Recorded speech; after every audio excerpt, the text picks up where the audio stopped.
Odysseus had escaped the Cyclops. His surviving men were aboard the ship, the oars were cutting through the water, and the rocky island was slowly disappearing behind them. The monster could no longer reach them. The plan had worked. All Odysseus had to do was remain silent. Instead, he turned toward the shore and revealed the one secret that could destroy him: his name. But what if, at that final moment, Odysseus controlled his pride? What if he sailed away without ever telling Polyphemus who had blinded him? Would Odysseus have returned home years earlier? Would his crew have survived? And would the legendary Odyssey ever have happened? After the fall of Troy, Odysseus began his journey home to Ithaca. He commanded 12 ships filled with warriors who had survived 10 brutal years of war.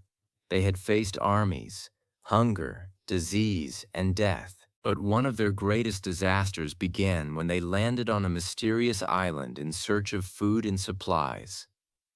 Odysseus and several of his men discovered a vast cave. Inside were enormous baskets of cheese, large clay containers, and pens filled with sheep. Everything was far larger than anything made for an ordinary human. The cave belonged to Polyphemus.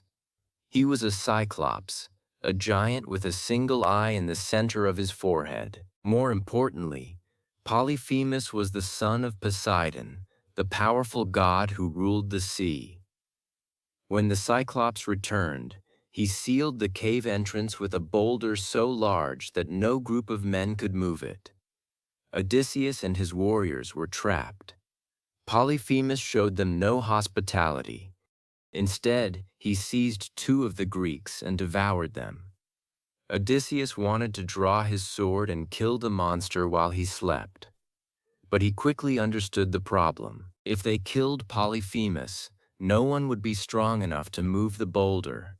They would remain sealed inside the cave until they starved.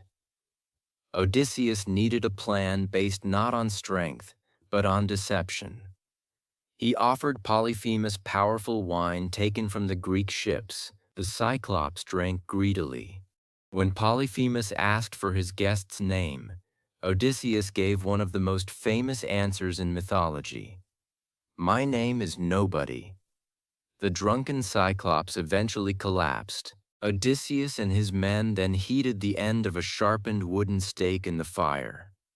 Together, they drove it into the giant's single eye.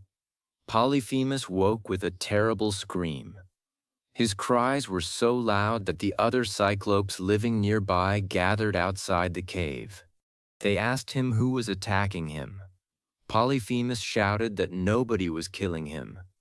The other Cyclopes believed that no enemy was inside. They assumed Polyphemus was suffering from some illness or punishment sent by the gods, so they walked away. Odysseus's lie had worked perfectly, but the Greeks were still trapped behind the enormous stone.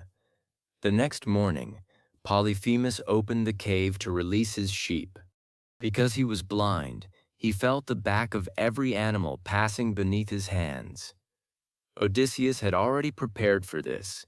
He tied his men beneath the bellies of the largest sheep, hidden under the animals. The Greeks passed directly beneath the Cyclops' hands.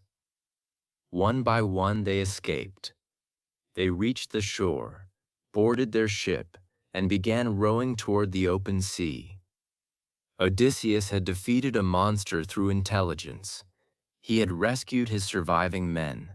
He had escaped the cave. He had won. But victory was not enough. Odysseus wanted Polyphemus to understand exactly who had defeated him. As the ship moved farther from the island, Odysseus began shouting insults toward the shore. His crew begged him to stop. Polyphemus followed the sound of his voice and threw an enormous rock into the sea. The impact created a wave that nearly pushed the ship back toward the island. The sailors again pleaded with Odysseus to remain silent, but Odysseus could not accept that his victory might remain anonymous. He shouted his true identity across the water. He declared that the man who had blinded Polyphemus was Odysseus, son of Laertus and ruler of Ithaca. With those words, the Cyclops finally knew whom to curse. Polyphemus raised his hands toward the sky and prayed to his father. He asked Poseidon to prevent Odysseus from ever reaching home. And if Odysseus was destined to survive, Polyphemus asked that he return only after many years, alone, broken, and surrounded by suffering.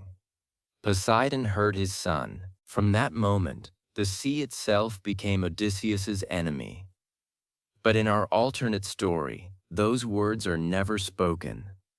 Odysseus stands aboard his ship and looks back toward the blinded giant.